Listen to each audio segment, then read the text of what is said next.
So let's talk about the most powerful Blood Angels to put on the tabletop, and take a look at which scary units are making the cut for the best army list around.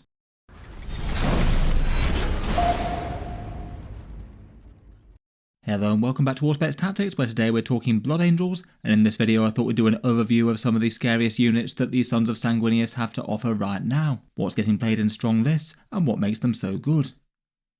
Blood Angels are generally having a fairly good time of it in 10th edition Warhammer 40k. Tournament win rates and overall performance may be just slightly above the average of the curve, around about 51% wins and a fair amount of top placings and tournament victories. And after the updates in December, getting a few tweaks to their points cost, some big Space Marine revisions, and a shiny new detachment, I was interested to see what was breaking through for the chapter. With that in mind for this video, just to provide a little bit of structure, I took a look at 15 high-placing Blood Angels army lists, things that had got at least 4 victories in grand tournaments, and either going undefeated or just taking one single loss, so basically having proved themselves against a variety of different strong army lists out there. I thought we'd go through in the order of the units that featured in the majority of them. For this one I decided to look at Blood Angels lists that actually included at least one Blood Angels datasheet. I know there's these sort of weird variant of Space Marine lists that use Blood Angels detachments, but no Blood Angels units to get access to the scary +1 to wound Oath of Moment. They maybe feel like they're in a bit of a halfway house between Blood Angels and regular generic Space Marines at the moment, and my guess is that they'll probably go away in balance updates, so I thought for this one it would be more interesting to take a look at through and through Blood Angels lists, which actually put their unique stuff on the tabletop. While Space Marines have a vast amount of options, there's certainly a massive amount of things that really seem to be kind of ubiquitous in plenty of lists, compared with a bunch of stuff that didn't usually make the cut. Detachments could definitely influence this. For Blood Angels for the most part though, people tend to stick to the Liberator Assault group, with its predictable melee damage buffs and long threat ranges and things, though it does seem that Angelic Inheritors are becoming a bit of an increasing trend. Far lesser played, but the ones that are using them do seem to be doing rather well with the Blood Angels character themed detachment, and the Angelic Host and the Lost Brethren just really don't seem to be played pretty much at all in competitive play. Maybe the biggest differences between the two might be amping up things like Chainswords and Power Fists, which are extra nice with the detachment rule of Liberator, and obviously character units are massively stand out for the Inheritors. Jumping into units though, and first up I thought we'd go through a whole bunch that were just outside of the top 10, these ones being picked in around about 5 or 6 out of the lists. First up we have Chaplain Lamartes, 110 points as the leader of the Death Company. He gives you lethal hits and a -1 damage, so just makes the squad just generally a lot more fighty, and also chips in with some punchy hits with the Blood Croziers as well. He's typically fielded with a big massed up unit of 10 Death Company with jump packs, and gives you an all-round powerhouse unit that should have enough damage threats to take down just about anything in the game, particularly with detachment rules boosts or maybe Red Rampage and things. Otherwise, for commonly played things outside of the top 10, Infiltrators were in 6 lists, nice and flexible squads that can either guard the backfield against enemy deep strikers and mean that the rest of the army can go bounding off to assault the enemy on the midboard and their home objectives a lot more reliably, usually fielded in 1 or 2 units of 5. Combi Weapon Lieutenants are pretty nice cheap lone operatives for annoyance skirmishing. They can do secondary objectives, screen out areas of the board, and are annoying to catch up with their reactive move style rule. Usually if there's one of them, then it's only one. Regular Intercessors are now a far more common sight, and they were played in 6 out of the lists. They get their sticky objectives rule, which is often a good incentive to take 1 unit of 5 of them, and they'll absolutely annihilate light infantry as well between their massive amount of bolter volume shooting. And in Blood Angels Liberator they can certainly hit hard in melee as well with those extra attacks and strengths buffs. The Gladiator Lancer was the second most played gun tank, again featuring in 6 of the lists, sometimes just 1 but often in pairs, ever reliable, armor busting at long range that doesn't need Oath of Moment to help it out.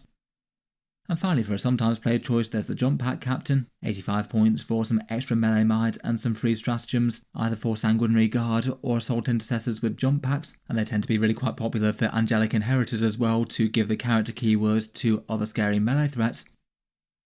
Jumping into the top 10 proper though, and first up we have Death Company Marines with jump packs. Good to see that they're still a relevant threat, even in the face of Sanguinary Guard being very efficient and very cheap. They certainly pay a points premium for their damage output. They're 240 points per 10 of them, and in that squad you get 3 Power Fists and 2 Eviscerators, plus a few fancy pistols, and they get their inbuilt hit rerolls. They get to reroll charge rolls as well, and typically due to being at fewer points cost per models in bigger squads, they tend to be used in squads of 10, usually with a leader character to back them up, most commonly Lamartes, though sometimes Chaplains with jump packs or Asterath with his mortal wound impact hits and things. When taken in these sort of numbers, they basically give you a massive powerhouse melee damage threat. that's likely to have enough damage output to kill the vast majority of things in Warhammer 40k that they get the jump on, particularly with the Liberator damage buff, and maybe Red Rampage as well if they need it for either lethal hits or lance or both. They're still certainly the lesser played of the jump elites though versus the Sanguinary Guard. Before we move on and up the list though, I'll just give a quick shout out to today's video sponsor in the Crimson Lord bits by Great Studio, a recent range of upgrades and parts for all of your angelic heroes and power armor style needs. Great Studio have their STLs on My Mini Factory, and you can also buy the bits physically printed from Only Games, which are linked down in the video description. A bunch of these can be quite fun for adding a little bit of angelic flair to your various plastic miniatures. They've got a whole range of heads, including some fun death mask ones. A bunch of themed shoulder pads, which can be a nice way to get some different takes on the iconography. Nice to see some crossed out pads that could be nice enough for Death Company, I guess. Some of the themed power weapons and shields are rather fun as well, such as these hammers and shields, could be nice for assault terminators. And they've got a few different upgrade sets. This core set has a fair variety of a bunch of different options, backpacks, heads and shoulder pads, to maybe add a bit of scattered theme throughout an army. Otherwise, they've got some more specific kit offerings as well, bits that can work for a Death Company Dreadnought, a lot more unique than the more generic one Games Workshop is going for at the moment. Bits that can give you some alternative weapon options and adding the wings back on to Sanguinary Guard. And bits that could be good for a Death Company upgrade, again given that Games Workshop literally doesn't sell any parts that really look Death Company at the moment right now besides the 2 unique chaplains. In any case, they will be linked down in the video description below, might be of use to some of you, and a big thank you to them for sponsoring the video. Moving onwards with the most played Blood Angels units though, and next up we have the more generic Blood Angels Captain, and I basically included both this and the generic Captain datasheet as they're almost identical besides just a few different wargear options. They're 80 points and were used in 8 of the 15 army lists, most often being paired with Assault Intercessors, maybe jumping out of an Impulsor if people were feeling generous, or maybe just foot slogging and jumping out with Advance and Charge from behind terrain. Space Marine Captains are just generally fighty, with 5 attacks with Power Fists at Strength 8 and Damage 2. They get their discounted stratagems, and they're certainly staple ones to use them on in Liberator and the Angelic Inheritors. In Liberator, Red Rampage and the Advance and Charge can both be really nice, and perhaps most threateningly, they can just get to absolutely enormous damage output for one turn, getting +3 to their attacks and devastating wounds, which can be further buffed by the Liberator Assault Group +2 strength, so all those attacks are strength 10. The extra attack from that as well, and then rerolls from Assault Intercessors. If he's attacking something on a mid-board objective, he'd have full reroll wounds as well. It seems that most of the Liberator Assault Group enhancements seem to be really quite viable on him. Often Rage-Fueled Warrior is tempting for the big sustained hits 3, meaning that he can just absolutely double down on that crazy damage output on his big go turn. Gift of Foresight is nice enough, just as a general purpose damage and defensive boost, particularly in the devastating wound turn. And Speed of the Primarch for fights first is always a massive one to have, and means that the unit's still very threatening if the enemy is trying to charge it, as opposed to the other way around. Overall, between all that, not too surprised to see him still being an absolute staple in a whole bunch of army lists, though perhaps is a little bit less auto-include than he was before, since Rage-Fueled Warrior went up in points a bit.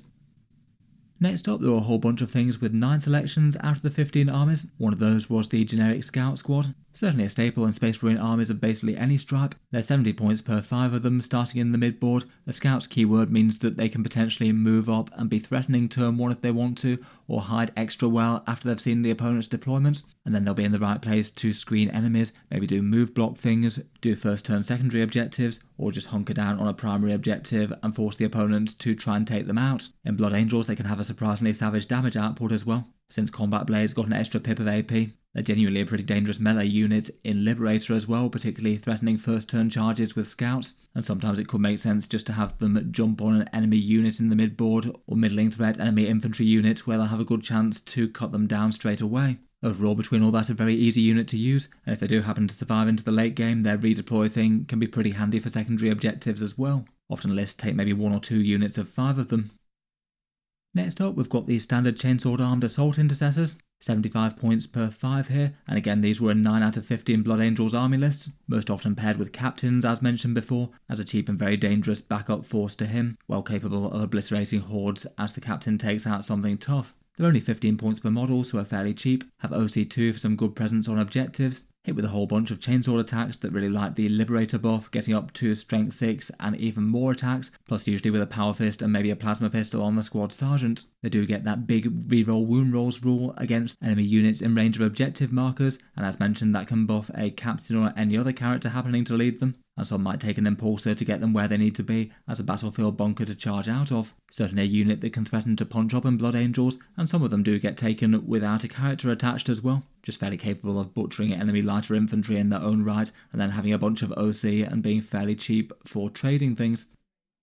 Also taken in 9 out of the 15 army lists was the Sanguinor, whose use seems to be a lot more common versus Mephiston after Mephiston's points went up a bit. Previously people were more often taking the Lord of Death and leaving the Sanguinor on the shelf. He's a fast and very dangerous lone operative. In melee he gets 8 attacks at strength 6, AP 3 and damage 2 with devastating wounds. He has 7 wounds with a 2+ save and 4+ invulnerable save, so isn't trivial to take down. And he has the big move that he can potentially do with when the enemy charges you. He can just appear in combat with his fights first and take a good chunk out of an enemy oncoming squad before they even get to strike. Provided he's got targets that he's relatively efficient against that the opponent's going to want to charge with, that could be a massive swing in the right situation, maybe saving one of your units and cutting down an enemy one. In general, fast moving lone operatives have a lot of value though, and he's also got the character keywords to have synergies with the angelic inheritors too.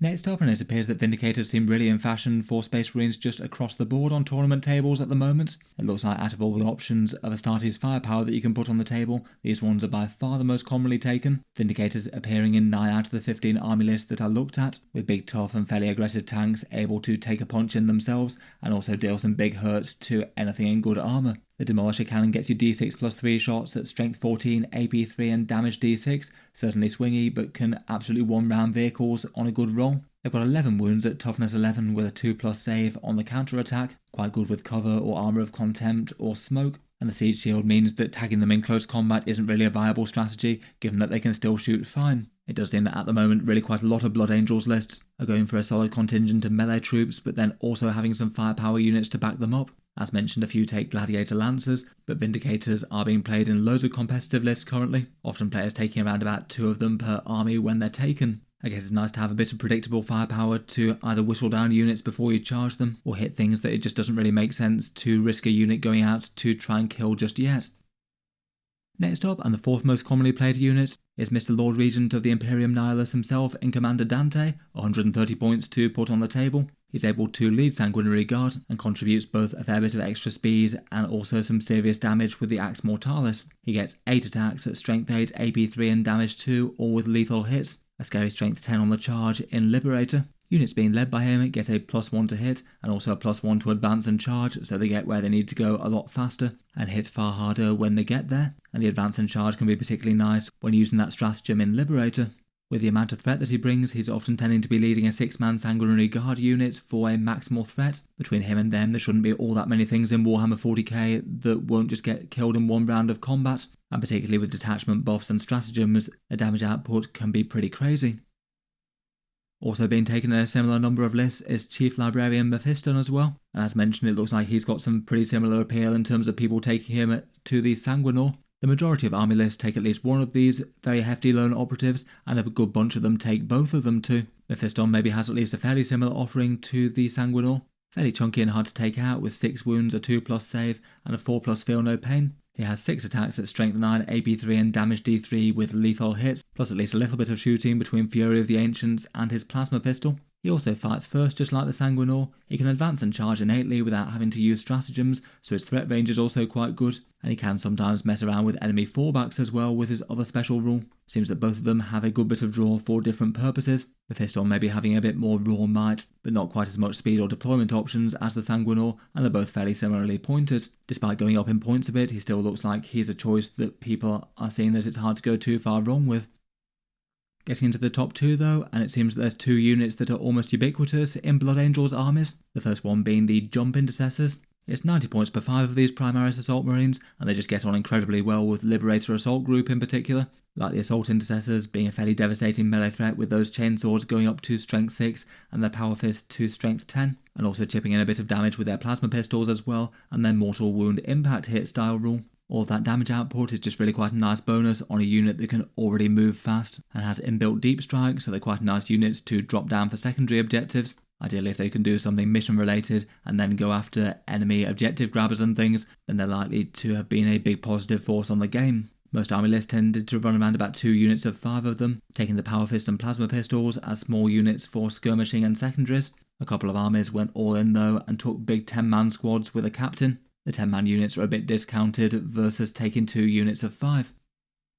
Finally, that just leaves us with the 1, and after the small points cost on a unit that was already a pretty efficient powerhouse melee unit for the Blood Angels, the Sanguinary Guard do appear to be turning up in just about every Blood Angels list. 14 of the 15 that I looked at. There are 130 points per 3 of them, and I basically have a near enough Flying Terminator style stat line. 3 wounds at toughness 4 with a 2+ save and a 4+ invulnerable save. 1 Inferno pistol per 3 of them, and generally being armed with their Oncarmine blades. 4 attacks at strength 6, AP -3 and damage 2. Potentially going up to 5 with strength 8 if they're on the charge in Liberator. They're just really quite fast, very general purpose melee that's going to take a chunk out of everything, particularly if you use Red Rampage on them. And even if you trigger the Battle Shock bit of the rule, they'll still have some OC with their banner. It's certainly helpful that they're not complete pushovers on the defensive as well with that good armour. They're -1 to hit in combat as well, and also potentially a -1 to wound with a character to lead them. It seems that these guys are just fairly efficient in whatever form that you field them. Probably most people tending to run them in units of 3, as that's already quite a big melee threat in its own right. There are plenty also going for bigger units of 6, maybe with Dante attached for an absolute all-out melee threat. Some Angelic Inheritors list using some attached captains alongside, as they give them the damage rerolls for that detachment too. Overall, seems like it's hard to go too far wrong with the Golden Elite of the Blood Angels, and part of me wonders whether Games Workshop is just trying to give people as much feel-good for picking up the models as they can, particularly as they had one of the more rocky receptions for 40k releases recently. Let me know what you make of the Blood Angels units though, which are the ones that have been seeing time on the table most often for you recently, and which ones might have been being left on the shelf. I look forward to hearing your thoughts down in the comments. As mentioned, feel free to check out the Crimson Lords bits linked down in the video description, and thanks to Only Games for sponsoring this one. As mentioned, they've got a whole bunch of stuff on offer, character upgrade packs to build alternative sculpts for things like the Sanguinary Priest, winged sets compatible with Sanguinary Guard or could be helpful to build some characters, more themed Death Company style bits in this Rage pack when Games Workshop don't really make any, and plenty of other fun bits out there such as their Dreadnought upgrades or their more core theme packs to scatter bits throughout the army. In any case, there'll be links down in the video description, and a big thank you to them for sponsoring this one. I'll leave this one there for now though. Let me know your thoughts down in the comments, and feel free to subscribe to Auspex Tactics if you'd like to see more like this. I'll certainly keep the regular 40k videos coming, with new ones out just about every day. If you'd like to support the channel, then feel free to check out the Patreon page, which will be linked down in the video description below. Channel patrons do get a fair few advantages, including seeing occasional videos early and votes on what sort of videos come next. If any of that sounds good to you, or you'd just like to help support, the link is down in the video description. In any case though, a massive thank you for listening, and I'll hope to see you guys next time.